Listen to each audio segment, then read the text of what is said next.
Bismillahirrahmanirrahim. Oxidizing and reducing agents Part 1. Oxidizing and reducing agents के part 1 में हम ये वाले टॉपिक डिस्कस करेंगे कि what is oxidation and reduction, what are redox reactions, oxidizing agents क्या होते हैं, रिड्यूसिंग एजेंट्स क्या होते हैं, then examples of redox reactions, and then this compound will be discussed, which is hydrogen peroxide, physical and chemical properties of hydrogen peroxide, oxidizing properties of H2O2, and then different reducing properties of hydrogen peroxide. Oxidation and reduction. Oxidation और reduction जो है ये chemical reactions होते हैं। कोई भी ऐसा reaction जिसमें इन तीन कामों में से कोई एक काम हो जाए तो हम उस रिएक्शन को ऑक्सीडेशन कहते हैं। इस तरह रिडक्शन के हवाले से यह है कि इन तीन में से कोई एक प्रोसेस भी अगर हो जाए then that process is known as reduction process. So any of the following process in a chemical reaction is called as oxidation. Addition of oxygen, यानी किसी स्पीशीज में ऑक्सीजन उसके अंदर ऐड हो जाए, या रिमूवल ऑफ वन और more electrons, या किसी स्पीशीज से, किसी कंपाउंड से, किसी आयन से इलेक्ट्रॉन रिलीज हो जाएं, वहाँ से इलेक्ट्रॉन निकल जाएं, या रिमूवल ऑफ हाइड्रोजन, या वहाँ से हाइड्रोजन निकल जाए, तो इन तीन में से कोई एक काम भी हो जाए then the process is known as oxidation. यानी एडिशन ऑफ ऑक्सीजन या रिमूवल ऑफ इलेक्ट्रॉन्स या removal of hydrogen is known as oxidation. और इसका जो वाइस वर्सा है that is known as reduction, यानी रिमूवल ऑफ ऑक्सीजन या एडिशन ऑफ वन और मोर इलेक्ट्रॉन्स या addition of hydrogen is called as reduction. इस डायग्राम में इस बात की वजाहत की गई है कि ऑक्सीडेशन का प्रोसेस क्या होता है, रिडक्शन क्या होती है, रिड्यूसिंग एजेंट क्या होता है और ऑक्सीडाइजिंग एजेंट क्या होता है। तो जिस तरह हमने पीछे अभी डेफिनेशंस पढ़ी हैं कि कोई स्पीशीज़ है, इसके पास इलेक्ट्रॉन्स हैं और इससे अगर इलेक्ट्रॉन रिलीज़ हो जाते हैं, ये इलेक्ट्रॉन ये स्पीशीज़ डोनेट कर दे, then it is converted to this species. अब वो जो इलेक्ट्रॉन थे वो इससे निकल गए और वो इलेक्ट्रॉन ले लिए हैं इस बी ने। तो किसी भी चीज़ से जब इलेक्ट्रॉन निकल जाएं तो हम कहते हैं कि उस चीज़ की ऑक्सीडेशन हो गई है। So this is the process of oxidation in which this species is oxidized to this species. इसकी ऑक्सीडेशन हो गई है और इसके इलेक्ट्रॉन निकल गए हैं। अब ये इलेक्ट्रॉन ले लिए हैं बी ने, तो बी की रिडक्शन हुई है, बी के ऊपर अब नेगेटिव चार्ज भी आ गया है। अगर इसका चार्ज पहले ज़ीरो है तो इलेक्ट्रॉन के आने से इसके ऊपर नेगेटिव चार्ज आ जाएगा। अगर इसके ऊपर पहले पॉजिटिव चार्ज है तो उसी हिसाब से इलेक्ट्रॉन के आने से वो चार्ज की एडजस्टमेंट होगी कि कितना होगा। तो ये इलेक्ट्रॉन जो हैं ये इस बी ने हासिल किए हैं, तो ए की जो ऑक्सीडेशन है वो हुई है बी की वजह से। हम बी को कहेंगे कि ये एक ऑक्सीडाइजिंग एजेंट है। अब बी को इलेक्ट्रॉन मिले और ये इलेक्ट्रॉन दिए हैं ए ने, तो बी की रिडक्शन हो गई और ये रिडक्शन की किसने है, ये ए ने की है, तो इसलिए ए जो है ये रिड्यूसिंग एजेंट कहलाएगा। तो ए की अपनी ऑक्सीडेशन होगी लेकिन ये दूसरे की रिडक्शन करेगा। क्योंकि ये दूसरे की रिडक्शन करेगा इसलिए इसको रिड्यूसिंग एजेंट कहते हैं। इस तरह बी जो है ये इसकी अपनी रिडक्शन हुई है लेकिन इसने किसी दूसरे की ऑक्सीडेशन की है, इससे इलेक्ट्रॉन निकाले हैं तो इसकी ऑक्सीडेशन हुई है which is due to this B. इसलिए बी को हम कहेंगे ये ऑक्सीडाइजिंग एजेंट है लेकिन अपनी इसकी रिडक्शन होगी। इस तरह जिस स्पीशीज़ की ऑक्सीडेशन होती है वो रिड्यूसिंग एजेंट कहलाता है, और जिस स्पीशीज़ की रिडक्शन होती है वो ऑक्सीडाइजिंग एजेंट कहलाता है, क्योंकि वो दूसरों की ऑक्सीडेशन करता है। और जिसकी ऑक्सीडेशन होती है वो रिड्यूसिंग एजेंट कहलाता है, क्योंकि वो किसी दूसरी स्पीशीज़ की रिडक्शन करता है। Redox reactions. Oxidation and reduction processes occur simultaneously in a chemical reaction. जैसा पिछली डायग्राम में आपने देखा कि एक चीज़ की अगर ऑक्सीडेशन हो रही है तो साथ ही दूसरी चीज़ की रिडक्शन हो रही है। तो ऑक्सीडेशन और रिडक्शन प्रोसेस जो हैं वो साइमल्टेनियसली हो रहे होते हैं। अगर एक चीज़ से इलेक्ट्रॉन निकल रहे हैं तो दूसरी चीज़ उन इलेक्ट्रॉनों को हासिल कर रही होती है, यानी उसकी रिडक्शन हो रही होती है, एक चीज़ की ऑक्सीडेशन हो रही होती है। तो ऐसे रिएक्शनों को हम कहते हैं रिडॉक्स रिएक्शन। और रिडॉक्स का जो लफ्ज़ है ये रिडक्शन और ऑक्सीडेशन के मिलने से ही बना है। Such reactions are called as redox reactions. Redox is an abbreviation for reduction oxidation. Oxidizing agent. Any substance which brings about oxidation or which causes oxidation to occur is called as oxidizing agent. This substance itself is reduced in this process. For example, KMnO4, hydrogen peroxide, potassium dichromate, ozone वगैरह. This substance itself is reduced in this process. यानी जो oxidising agent होता है ये दूसरी चीज़ों की oxidation करता है, लेकिन अपनी उसकी रिडक्शन हो जाती है, क्योंकि वो दूसरी चीज़ों से इलेक्ट्रॉन निकालेगा और ख़ुद जब हासिल करेगा तो उसकी रिडक्शन हो जाएगी। इसी तरह जो रिड्यूसिंग एजेंट होते हैं ये दूसरी चीज़ों की रिडक्शन करते हैं, लेकिन अपनी उनकी ऑक्सीडेशन हो जाती है।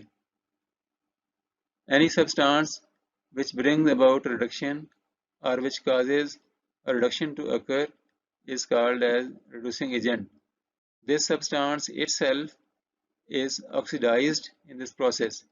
यानी बिज़ाते खुद इसकी ऑक्सीडेशन होती है, दूसरी चीज़ों की ये रिडक्शन करते हैं, यानी उनमें ये इलेक्ट्रॉन ऐड कर देते हैं और अपने चूंकि इनके इलेक्ट्रॉन निकल जाते हैं तो इसलिए अपनी इनकी ऑक्सीडेशन होती है, और जिन चीज़ों में ये इलेक्ट्रॉन ऐड करते हैं उनकी रिडक्शन हो जाती है। For example lithium aluminium hydride, nascent hydrogen, sodium boron hydride, sodium amalgam, dithionates, ये तमाम कंपाउंड जो हैं ये दूसरी चीज़ों की रिडक्शन करते हैं, इसलिए हम इनको रिड्यूसिंग एजेंट कहते हैं। Redox reactions examples. In the following reaction, magnesium is oxidized while oxygen is reduced. Magnesium acts as reducing agent or reductant, while oxygen acts as oxidizing agent or oxidant. तो magnesium के साथ यहाँ पर oxygen combine कर रही है, इसलिए magnesium की ऑक्सीडेशन हो रही है। तो ये प्रोसेस जो है जिसमें मैग्नीशियम MgO में कन्वर्ट हुई है ये ऑक्सीडेशन का है, और इसमें O2 जो है ये O में कन्वर्ट हुई है, तो ये प्रोसेस जो है ये रिडक्शन का प्रोसेस है। This reaction can be written in terms of two half reactions, but it is important to remember that neither reaction can occur in isolation. कोई रिएक्शन जो है वो अलग से अकेला नहीं होगा, ये दोनों रिएक्शन इकट्ठे यहाँ पर होंगे। तो मैग्नीशियम मेटल जो है ये वाली magnesium metal, it is being converted to magnesium ions by release of 2 electrons. इसके ऊपर चार्ज 0 है, जब 2 इलेक्ट्रॉन इससे निकलेंगे तो इसके ऊपर 2 पॉजिटिव चार्ज आ जाएगा, और ओवरऑल चार्ज जो है दोनों तरफ बराबर होता है। यहाँ 0 चार्ज है तो इधर भी ओवरऑल चार्ज 2 पॉजिटिव और 2 नेगेटिव मिला के 0 हो जाएगा। इससे आपको ये अंदाज़ा हो सकता है कि कितने चार्ज इसके ऊपर लिखना है, कितने इलेक्ट्रॉन निकलेंगे तो कितना चार्ज इसके ऊपर आएगा इस आयन के ऊपर। एक मैग्नीशियम एटम से 2 इलेक्ट्रॉन रिलीज हो रहे हैं, तो 2 मैग्नीशियम एटमों से 4 इलेक्ट्रॉन रिलीज होंगे, और ये 4 इलेक्ट्रॉन जो हैं ऑक्सीजन के एक मॉलिक्यूल में 2 एटम हैं, और एक एटम जो है 2 इलेक्ट्रॉन को लेकर उसके ऊपर 2 नेगेटिव चार्ज आ जाएगा। तो इस तरह 2 ऑक्साइड आयन बन जाएंगे और ओवरऑल हमारे पास ये बन जाएगा MgO, क्योंकि O के ऊपर 0 नेगेटिव चार्ज है, 2 इलेक्ट्रॉन इसमें जब ऐड होंगे तो ओवरऑल चार्ज हो जाएगा 2 नेगेटिव, और चूंकि 2 एटम है यहाँ पर तो 4 इलेक्ट्रॉन लेकर 2 ऑक्साइड आयनों में कन्वर्ट हो जाएंगे ये। और ओवरऑल रिएक्शन ये है जिसमें magnesium is combining with oxygen to produce magnesium oxide. ये स्टेप जो है ये ऑक्सीडेशन का स्टेप है, और ये वाला जो स्टेप है ये प्रोडक्शन का स्टेप है, क्योंकि इसमें इलेक्ट्रॉन ऐड हो रहे हैं, यहाँ पर इलेक्ट्रॉन रिलीज हो रहे हैं। और इलेक्ट्रॉनों का रिलीज होना जो होता है ये ऑक्सीडेशन होती है, और इलेक्ट्रॉनों का किसी चीज़ में ऐड हो जाना it is known as reduction. यहाँ पर कुछ रेडॉक्स रिएक्शंस शो किए गए हैं। मिसाल के तौर पे बर्निंग ऑफ कार्बन है, it is combining with oxygen to produce carbon dioxide. It is a process of oxidation. Here carbon is oxidized to carbon dioxide. Similarly, the reaction of zinc with sulfur to produce zinc sulfide.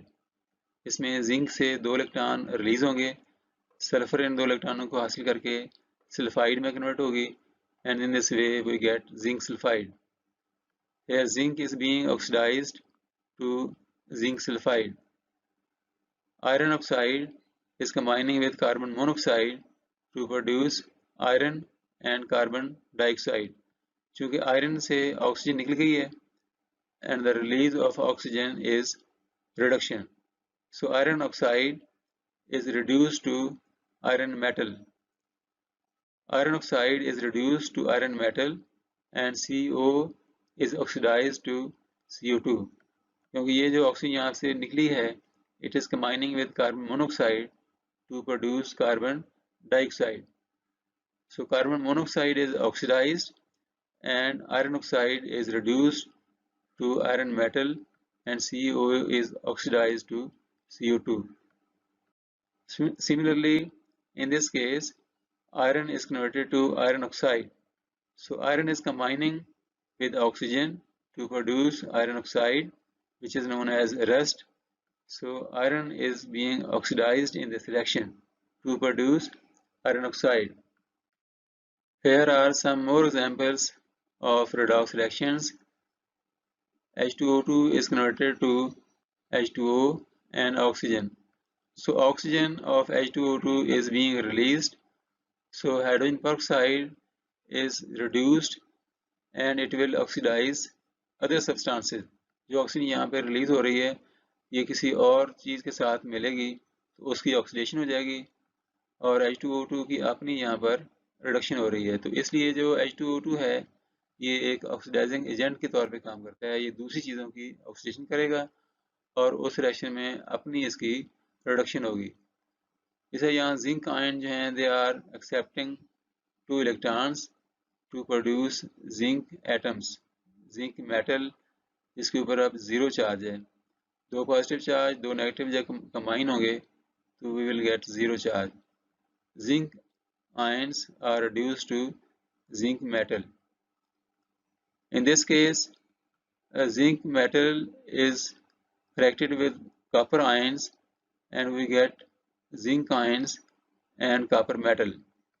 Zinc metal is oxidized to zinc ions and copper ions are reduced to copper metal.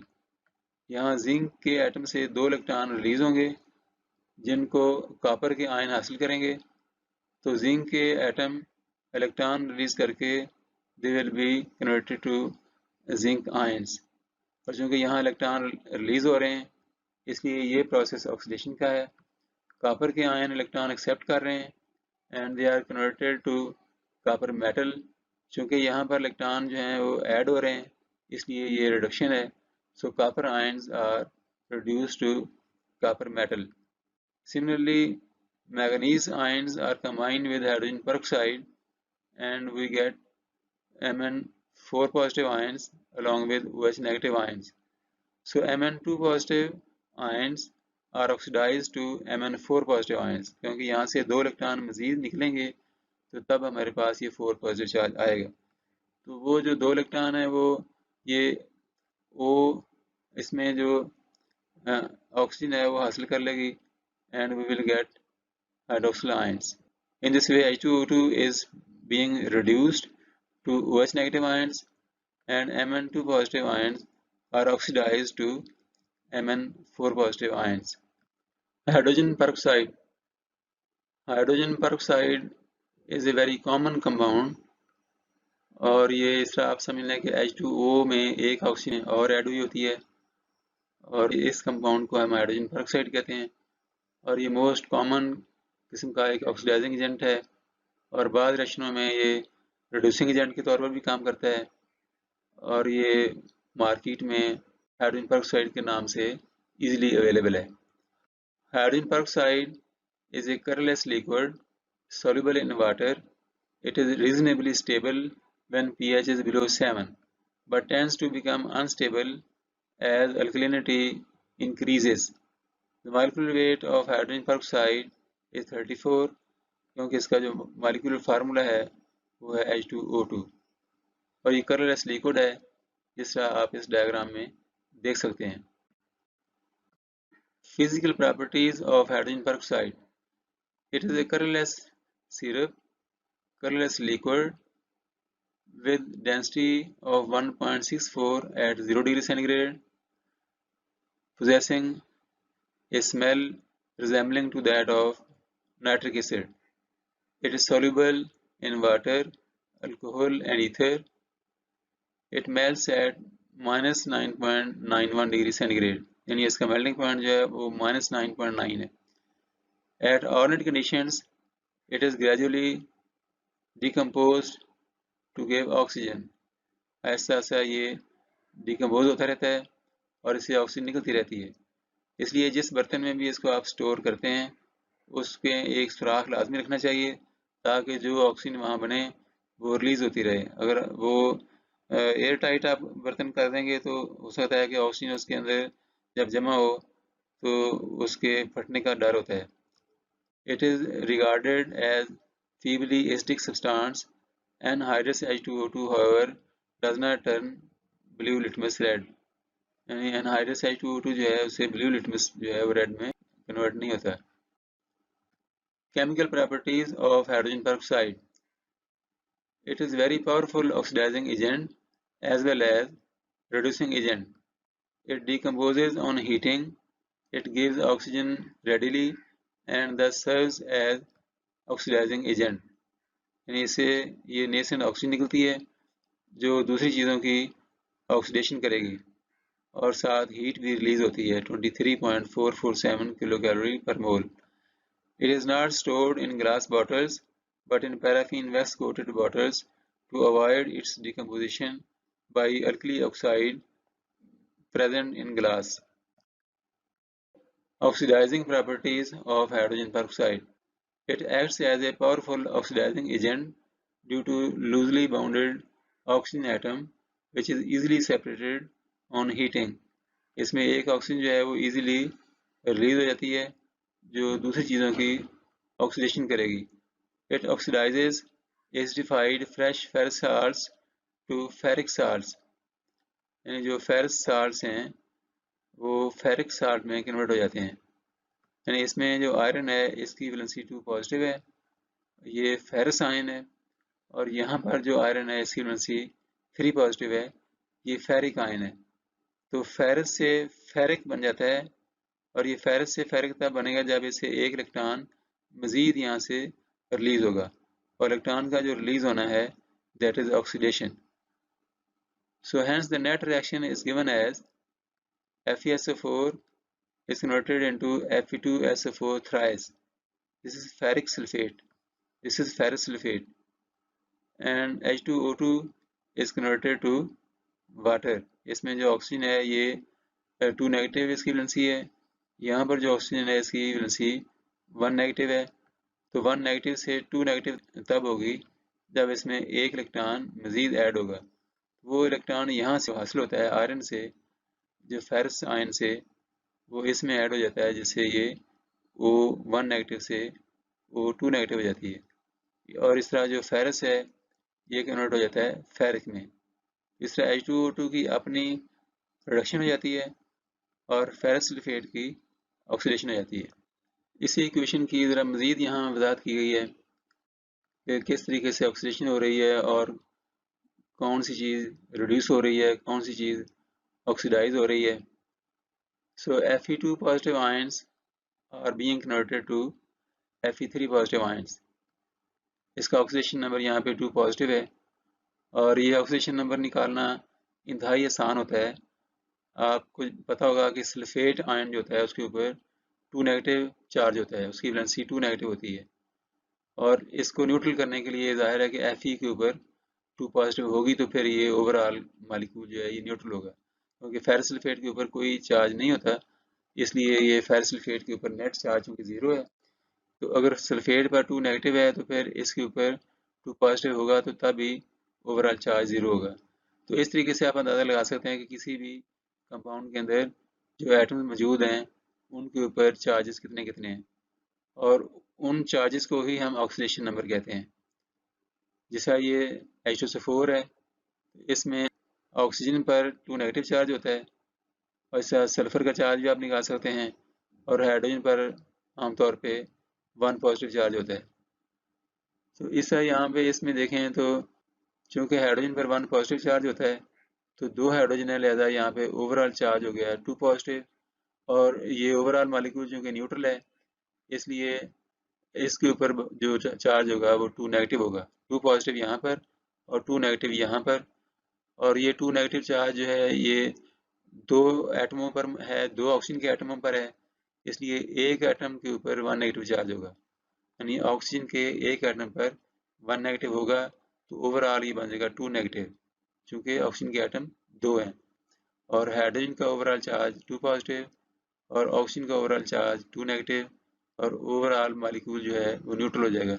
तीसरा individual atom के ऊपर यहाँ पर है 1 negative charge और यहाँ पर individual atom के ऊपर ऑक्सीजन के ऊपर 2 नेगेटिव चार्ज है, क्योंकि यहाँ पर 2 पॉजिटिव है। अब ये एक एटम है तो ओवरऑल चूँकि मॉलिक्यूल जो है इसके ऊपर चार्ज ज़ीरो है तो 2 पॉजिटिव इसके ऊपर और इसके ऊपर होगा 2 नेगेटिव, तभी ये ओवरऑल चार्ज ज़ीरो होगा। इसलिए H2O2 की जो ऑक्सीजन है इसके ऊपर 1 नेगेटिव चार्ज है और वाटर की जो ऑक्सीजन है इसके ऊपर आप 2 नेगेटिव चार्ज कह सकते हैं। तो इस तरीके से ये 1 नेगेटिव ऑक्सीजन जो है it is converted to 2 negative oxygen by absorbing 1 electron. तो इस तरह ये प्रोसेस जो है ये रिडक्शन का प्रोसेस है, इसमें इलेक्ट्रॉन ऐड हो रहा है और ये वाला जो प्रोसेस है ये ऑक्सीडेशन का है, इसमें इलेक्ट्रॉन रिलीज हो रहा है। तो इस तरह हाइड्रोजन पेरोक्साइड की अपनी रिडक्शन हो रही है लेकिन ये दूसरी चीज़ों की ऑक्सीडेशन कर रहा है, इसलिए हाइड्रोजन पेरोक्साइड जो है ये एक ऑक्सीडाइजिंग एजेंट है और फेरस सल्फेट जो है ये रिड्यूसिंग एजेंट है, क्योंकि इसने इलेक्ट्रॉन रिलीज किया था, जो इसको मिला इसकी रिडक्शन हो गई। और हाइड्रोजन पेरोक्साइड जो है ये ऑक्सीडाइजिंग एजेंट है, क्योंकि इसने यहाँ से इलेक्ट्रॉन निकाल के हासिल कर लिया, तो Fe2 पॉजिटिव की ऑक्सीडेशन हो गई और H2O2 की रिडक्शन हो गई। Here are some more oxidizing properties of hydrogen peroxide. It converts benzene into phenol on oxidation. If benzene is treated with hydrogen peroxide, then we get phenol.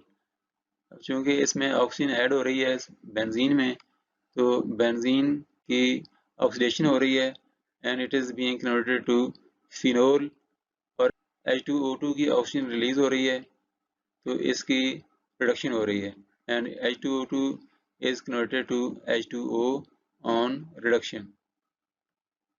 It converts acidified potassium ferrocyanide into potassium ferricyanide.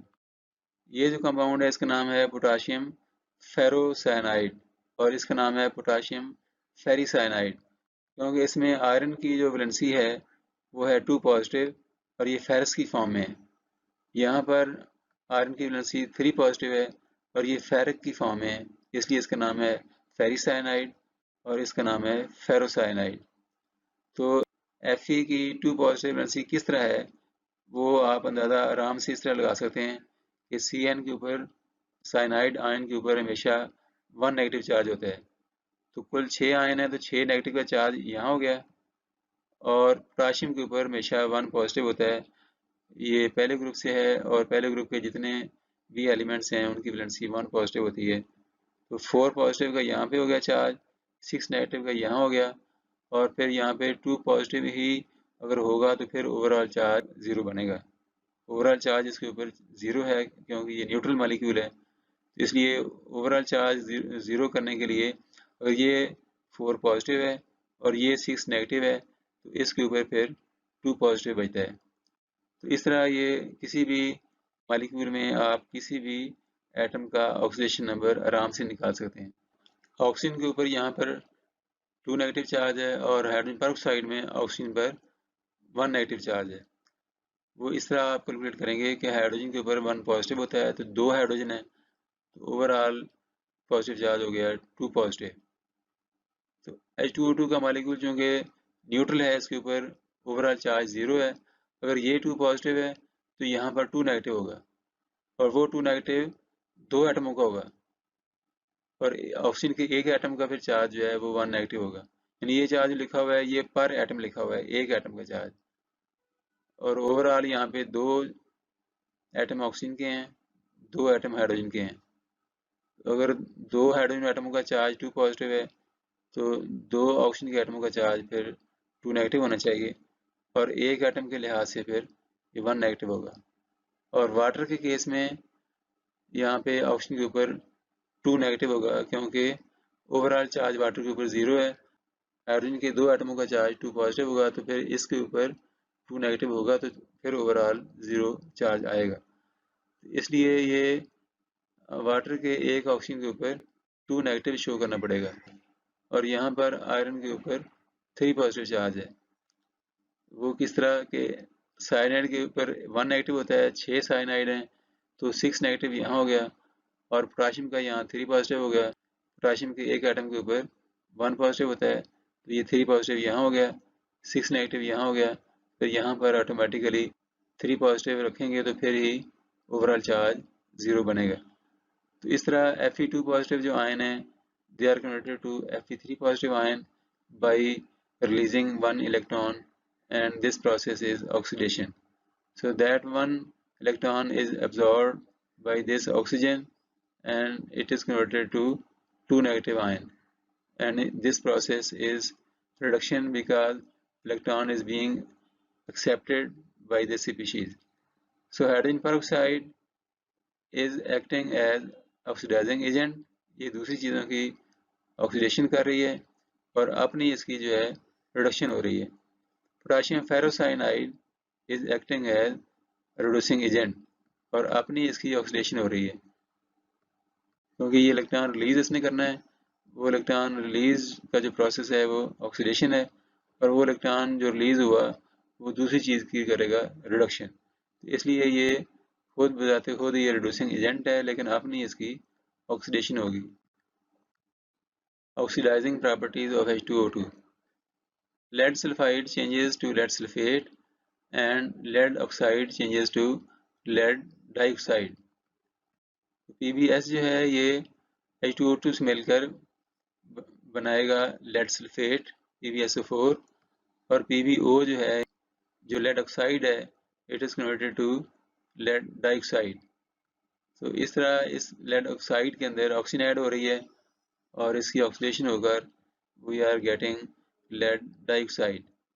इस lead sulphide में भी oxygen add हो रही है, so lead sulphide is converted to lead sulphate by oxidation. तो H2O2 यहाँ पे दूसरी चीज़ों की ऑक्सीडेशन कर रहा है और अपनी इसकी रिडक्शन हो रही है। So lead sulphide is converted to lead sulphate. इसमें यहाँ पर सल्फर के ऊपर 2 नेगेटिव चार्ज है, यहाँ पर सल्फर के ऊपर 6 पॉजिटिव चार्ज है। तो 6 पॉजिटिव चार्ज किस तरह है कि ऑक्सीजन के ऊपर एक एटम के ऊपर 2 नेगेटिव चार्ज होता है, 4 एटम है तो ओवरऑल नेगेटिव चार्ज जो है वो आ जाएगा 8 नेगेटिव, और लेड के ऊपर 2 पॉजिटिव होता है तो 0 चार्ज फिर तब होगा जब हम यहाँ पर 6 पॉजिटिव चार्ज लिखेंगे। तो इस तरह 6 पॉजिटिव और 2 पॉजिटिव 8 पॉजिटिव और 8 नेगेटिव मिलके ओवरऑल चार्ज हो जाएगा 0। तो इस तरीके से जो सल्फर है ये अपने इलेक्ट्रॉन को रिलीज करेगी और ये लेड सल्फेट में कन्वर्ट होगी, और इस प्रोसेस में ऑक्सीडेशन हो रही है, इलेक्ट्रॉन रिलीज हो रहे हैं, और वो इलेक्ट्रॉन जो है वो ये ऑक्सीजन लेगी जो कि 1 नेगेटिव ऑक्सीजन है, it is converted to 2 negative oxygen. इस प्रोसेस की वजाहत यहाँ पे की हुई है कि सल्फाइड के एक आयन से 8 इलेक्ट्रॉन रिलीज होते हैं, तो फिर ये S6 पॉजिटिव बनता है। इस तरह ये 8 इलेक्ट्रॉन जो हैं ये 8 ऑक्सीजन के एटम लेंगे, और हर एटम में एक इलेक्ट्रॉन ऐड होगा, जिससे 2 नेगेटिव चार्ज वाले ऑक्साइड आयन बनेंगे। इस तरह 4 ऑक्साइड आयन यहाँ बनते हैं और 4 यहाँ बनते हैं, तो इस तरह 8 इलेक्ट्रॉन यहाँ पूरे हो जाते हैं जो एक सल्फाइड से यहाँ रिलीज होते हैं। In this way lead sulphide is oxidized to lead sulfate and H2O2 is converted to H2O. So H2O2 is an oxidizing agent and lead sulfide is acting as reducing agent. It changes sulfurous acid into sulfuric acid and arsenous acid into arsenic acid. H2SO3 जो है it is sulfurous acid, it is converted to sulfuric acid, and arsenous acid H3ASO3 is converted to H3ASO4. This is arsenic acid. इनमें oxygen add हो रही है, लिहाजा इनकी oxidation हो रही है. So you can see over here that this sulfur is bearing 4 positive charge and it is being converted to this sulfur which is bearing 6 positive charge. So इस तरह यहाँ 2 इलेक्ट्रॉन रिलीज करके S4 पॉजिटिव जो है ये convert हो जाएगा S6 positive में. इसे यहाँ शो किया गया है कि इससे 2 इलेक्ट्रॉन निकलेंगे, फिर ये S6 पॉजिटिव बनेगा, और ये जो 2 इलेक्ट्रॉन हैं ये O1 नेगेटिव में ऐड होंगे, जिससे O2 नेगेटिव बनेंगे, और इस तरह ये H2O2 जो है ये रिड्यूस होकर ये वाटर में कन्वर्ट हो जाएगा और इस ऑक्सीजन में कन्वर्ट हो जाएगा, और जो H2SO3 जो है it is converted to H2SO4. यही तरीक़ेकार आप इसके ऊपर भी अप्लाई कर सकते हैं. So H2O2 is an oxidizing agent, H2SO3 is a reducing agent. Oxidizing properties of H2O2. It liberates iodine from acidic potassium iodide solution. The reaction is quantitative and is used in the estimation of hydrogen peroxide. यानी potassium iodide H2SO4 और H2O2 के reaction से हमें free iodine हासिल हो जाती है, और ये रिएक्शन जो है ये एक क्वांटिटेटिव एस्टिमेशन के लिए भी इस्तेमाल होता है, और हाइड्रोजन पेरोक्साइड की परसेंटेज प्योरिटी निकालनी हो तो हम इस रिएक्शन की मदद से मालूम कर सकते हैं. It oxidises sulphides into sulphates and nitrides into nitrates, यानी सोडियम सल्फाइड जो है इसे बन जाएगा सोडियम सल्फेट, और सोडियम नाइट्राइड से बन जाएगा sodium nitrate. Formaldehyde is oxidise to formic acid. Formaldehyde में अगर H2O2 डाला जाए तो इसमें ऑक्सीजन ऐड हो जाएंगी और इसकी ऑक्सीडेशन होकर we will get formic acid. In this way in these reactions hydrogen peroxide is acting as oxidising agent, और अपनी H2O2 की हर रिएक्शन में रिडक्शन हो रही है. जिस तरह पीछे बयान किया गया था कि H2O2 बाज़ औक़ात ऑक्सीडाइजिंग एजेंट के तौर पे काम करता है और बाद रिएक्शनों में रिड्यूसिंग एजेंट के तौर पे काम करता है. तो नॉर्मली तो ये ऑक्सीडाइजिंग एजेंट है, लेकिन अगर इसका रिएक्शन किसी और स्ट्रॉन्ग ऑक्सीडाइजिंग एजेंट से हो जाए तो फिर ये वहाँ पर एज ए रिड्यूसिंग एजेंट काम करता है. It reduces certain active oxidizing agents with evolution of oxygen. In acidic medium, it reacts with KMnO4 to give manganese sulfate, water and oxygen as well as potassium sulfate. Potassium permanganate जो है जिसको KMnO4 कहते हैं ये ज़ाते खुद एक strong oxidising agent है. तो इसके साथ इसका रिएक्शन अगर हम करवाएं तो KMnO4 जो है वो इसकी ऑक्सीडेशन कर देगा H2O2 की, और H2O2 जो है ये यहाँ पे एज ए रिड्यूसिंग एजेंट काम करेगा, और KMnO4 में से मैंगनीज की ये रिडक्शन करेगा और हमें ये कंपाउंड हासिल होंगे potassium sulphate, manganese sulphate, water along with evolution of oxygen. यहाँ पर इस रिएक्शन की मज़ीद तफसील दी गई है ताकि अच्छी तरह ऑक्सीडेशन और रिडक्शन प्रोसेस की समझ आ सके। तो यहाँ पर Mn की वैलेंसी 7 पॉजिटिव है। ऑक्सीजन के एक एटम के ऊपर 2 नेगेटिव चार्ज होता है, तो ओवरऑल यहाँ पे बन गया 8 नेगेटिव और पोटेशियम का 1 पॉजिटिव। उसके बाद 0 चार्ज करने के लिए आपको यहाँ पर 7 पॉजिटिव लगाना पड़ेगा। इस तरह मैंगनीज पर यहाँ पर 7 पॉजिटिव है और यहाँ पे मैंगनीज पर 2 पॉजिटिव है, क्योंकि सल्फेट के ऊपर ओवरऑल 2 नेगेटिव होता है, तो इसके ऊपर 2 पॉजिटिव होगा तो फिर ओवरऑल चार्ज 0 होगा। और यहाँ पर ऑक्सीजन पर 1 नेगेटिव चार्ज है, जिसका पीछे हमने कई मिसालों में देखा है, और ये ऑक्सीजन का मालिक्यूल है, ये एलिमेंटल फॉर्म में है और इस पर कोई चार्ज नहीं है, तो इसका ऑक्सीडेशन नंबर 0 होगा। तो 1 नेगेटिव से 0 किस तरह होगा, ये एक इलेक्ट्रॉन इसमें से रिलीज होगा। तो टोटल यहाँ पर 10 ऑक्सीजन एटम है, तो 10 ऑक्सीजन एटमों से 10 इलेक्ट्रॉन रिलीज होंगे और ये Mn7 पॉजिटिव से Mn2 पॉजिटिव बनने के लिए इसमें 5 इलेक्ट्रॉन ऐड होंगे, यानी एक आयन में 5 इलेक्ट्रॉन ऐड होंगे तो फिर Mn2 पॉजिटिव बनेगा। तो इस तरह 2 आयन्स में 10 इलेक्ट्रॉन ऐड होंगे और ये 2 आयन 2 पॉजिटिव के बन जाएंगे और जो 10 इलेक्ट्रॉन यहाँ से रिलीज हुए वो 10 इलेक्ट्रॉन यहाँ एब्जॉर्ब हो गए। इस तरह ये प्रोसेस जो है ये रिडक्शन का प्रोसेस है और ये प्रोसेस जो है ये ऑक्सीडेशन का प्रोसेस है। तो H2O2 ने अब यहाँ पर दूसरी चीज़ की प्रोडक्शन करनी है। H2O2 ने यहाँ पर इलेक्ट्रॉन रिलीज करने हैं, तो अपनी इसकी ऑक्सीडेशन हो रही है और दूसरी चीज़ की इसने प्रोडक्शन करनी है, उसमें इलेक्ट्रॉन ऐड हो रहे हैं। जो इलेक्ट्रॉन यहाँ से रिलीज हुए हैं वो इसमें ऐड हो रहे हैं, लिहाजा इसकी इसने रिडक्शन की है और अपनी इसकी ऑक्सीडेशन हो रही है। So H2O2 is a reducing agent, KMnO4 is an oxidizing agent. Here are some more examples of H2O2 as a reducing agent. In acidic medium, it reacts with manganese dioxide to give manganese sulfate, water and oxygen. MnO2 is being converted to MnSO4, manganese sulfate, along with evolution of oxygen.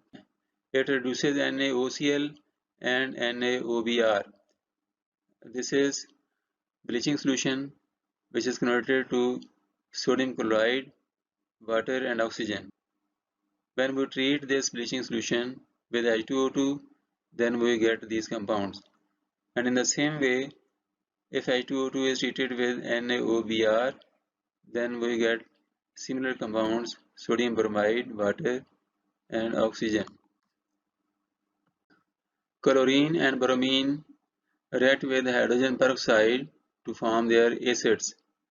अगर hydrogen को H2O2 के साथ treat किया जाए तो हमें hydrogen का acid हासिल हो जाता है। Cl2 से ट्रीट करने पर वी गेट हाइड्रोक्लोरिक एसिड और Br2 के साथ रिएक्शन पर H2O2 will give HBr, hydrogen bromide या hydrobromic acid. Hydrogen peroxide reacts with silver oxide to give silver. अगर सिल्वर ऑक्साइड के साथ रिएक्शन हो then silver oxide is converted to silver metal. With sodium carbonate it gives sodium peroxide and water with evolution of carbon dioxide. Sodium carbonate जो है it is converted to sodium peroxide along with evolution of this carbon dioxide gas. So in all these reactions H2O2 is acting as a reducing agent. General applications of hydrogen peroxide. It is used as antiseptic and disinfectant in surgery, as preservative for vegetables and animal tissues, for restoring the color of lead sulfide and lead oxide, as fuel for submarines and rockets, for bleaching wool, silk, cellulose fiber, leather वगैरह, leather, cellulose fibre, silk और वूल की bleaching करने के लिए H2O2 इस्तेमाल होता है। As antichlor in textile industry to remove chlorine after bleaching process. Bleaching के प्रोसेस के बाद कपड़े से हल्की हल्की स्मेल आ रही होती है क्लोरीन की, तो उस स्मेल को दूर करने के लिए जो भी चीज़ इस्तेमाल की जाती है दैट इज़ नोन एज एंटी-क्लोर। तो H2O2 को एज एंटी-क्लोर इस्तेमाल करते हैं ताकि ब्लीचिंग प्रोसेस के बाद जो स्मेल है वो दूर हो सके। As oxidising agent for dyes and many other substances, मुख्तलिफ किस्मों की डाइज की ऑक्सीडेशन करने के लिए और बेशुमार सब्सटेंसेस हैं उनकी ऑक्सीडेशन करने के लिए H2O2 को इस्तेमाल करते हैं। ऑक्सीडाइजिंग एंड रिड्यूसिंग एजेंट्स का पार्ट 1 मुकम्मल हुआ। इसको अच्छी तरह समझें और अपने सवालात कमेंट सेक्शन में दें, अपने दोस्तों के साथ शेयर करें ताकि सब लोग इससे फ़ायदा उठाएं।